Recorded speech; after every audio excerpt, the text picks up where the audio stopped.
today on Meet the Players, we are talking to the man, myth, the legend, TDS Ldrago 85. Start explaining this. So as you can see, we got all 6 of TDS aircraft lined up in a row here.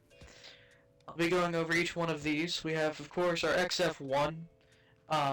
This was the first. This is what started it all, really. All of TDS relies on this aircraft.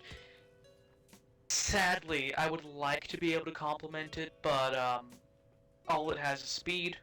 It can go Mach 2, which at the time I thought was good, but maneuverability is kind of not its strong suit. It handles about like you're trying to fly a toaster. But besides that, it has 48 individual small cannons, all individually timed, for a very high fire rate, basically lasers inside the fuselage of the aircraft. It's also one of the very few TDS aircraft equipped with yaw control, because I used to be sane until I wasn't. I will say it also has crap roll. It'll take you a few millennia to get this aircraft to actually do a barrel roll. We think we had such a bad aircraft at the beginning. You think we tried to make it better?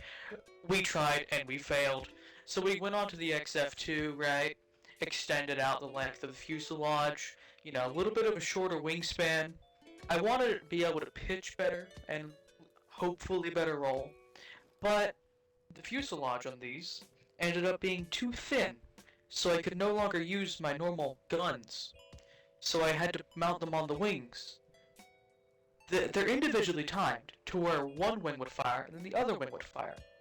Which means that this aircraft during a dogfight will wiggle back and forth like a dog wagging its tail, so it didn't even enter service. It couldn't pull up, it couldn't roll, it couldn't even shoot its own guns. Here's where things started getting good though. We had the XF-3.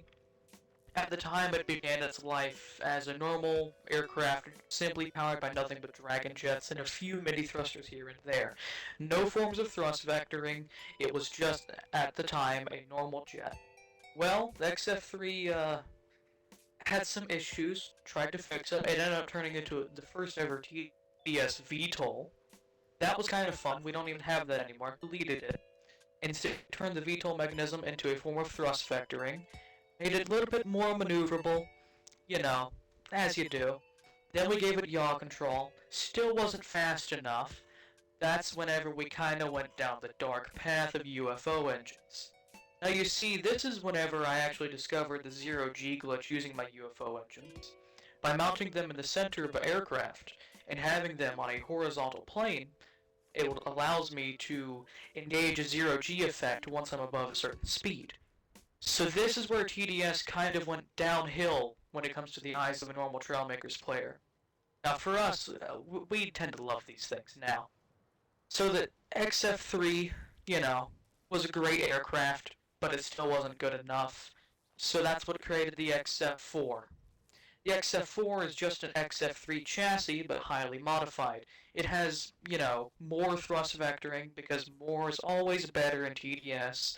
It used to use tiny cannons until, the yaw control made it chop its own seat off, so I decided to switch to tank cannons because, well, I dislike people.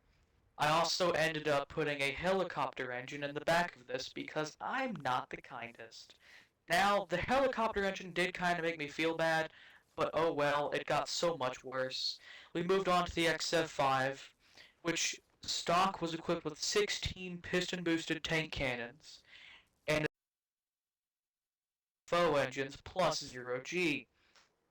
Then we made it so much worse. We ended up deciding to implement crate cannons as we started dogfighting our own aircraft, and neither tiny cannons nor tank cannons could keep up with the speed of our aircraft, and sometimes would even shoot our own planes while firing. Now the XF-5 did have a top speed of around Mach 4, which was pretty fast for the time, and it was hyper-maneuverable. But there is this little known man out there named Panda Killer who created a maneuverable aircraft that could match an XF-4 at the time. So, not XF-4, XF-5. I'm kind of dumb. So, this is where pain really began, and this is what we're currently operating at. Here is an XF-6. Now this thing is very new. In fact, it's only called the XF6. Doesn't even have its nickname yet. Although it has tri-mounted UFO engines, there's not a single actual jet block within this aircraft. It's also mounted with zero G and one singular helicopter engine for roll. Also, it has the same crate cannon as an XF5, as it is an XF5 chassis, just highly modified, with extended wings, but also really just the same wings made to look cooler. But their crate cannon is also made to fire faster, but have a less range. Because this thing is not made to go and just fly around like an XF5 is meant to.